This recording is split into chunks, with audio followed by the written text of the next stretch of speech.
Ahojte. Vítam vás pri ďalšom videu.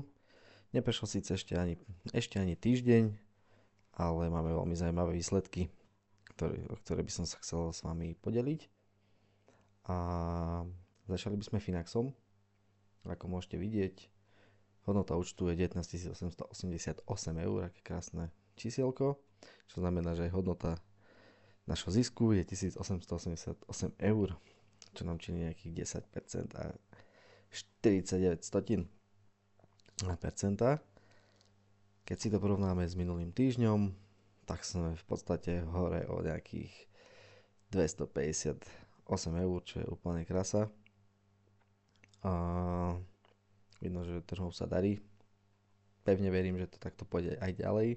Samozrejme, človek musí byť pripravený aj na pokles, aj na recesiu, na čokoľvek. Takže nesadzajte všetko na jednu kartu a buďte opatrní s tým, kde tie peňažky máte, a hlavne nie všetky.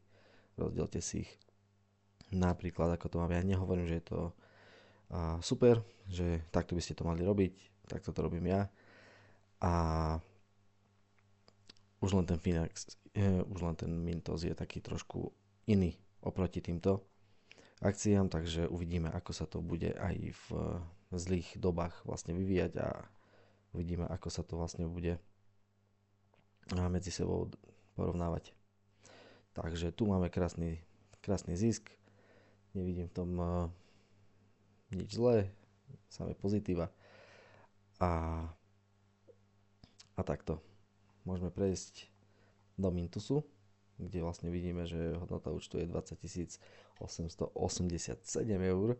Škoda, že tam nie sú znova 3 osmičky, bolo by to magické, ale tak to je.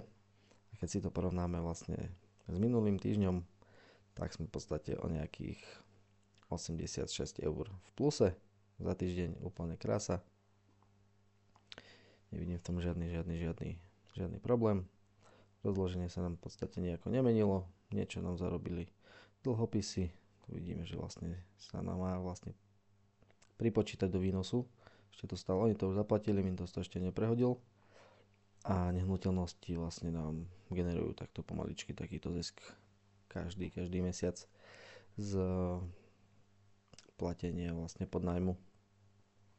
Keď si pozrieme celkovú návratnosť, tak tu už vlastne vidíme, že máme 2840 eur 20 centov, čo keď si to porovnáme s minulým týždňom, pekne nám to ide hore.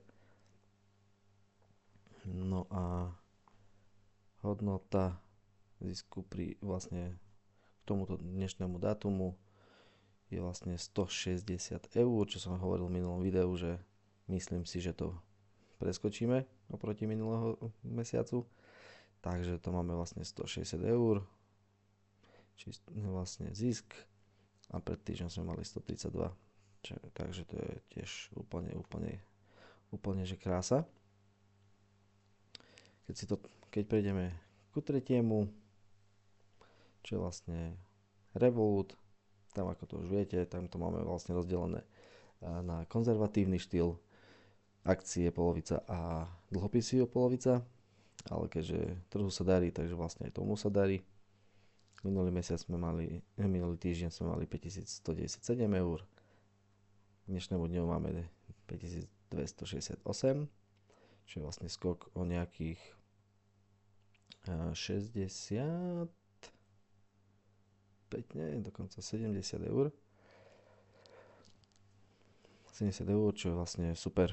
Tu by to vlastne malo byť stále v podstate okolo nuly, teraz to akcie dosť tlačia, takže vlastne aj tie dlhopisy vlastne to nestihajú ani vyrovnávať.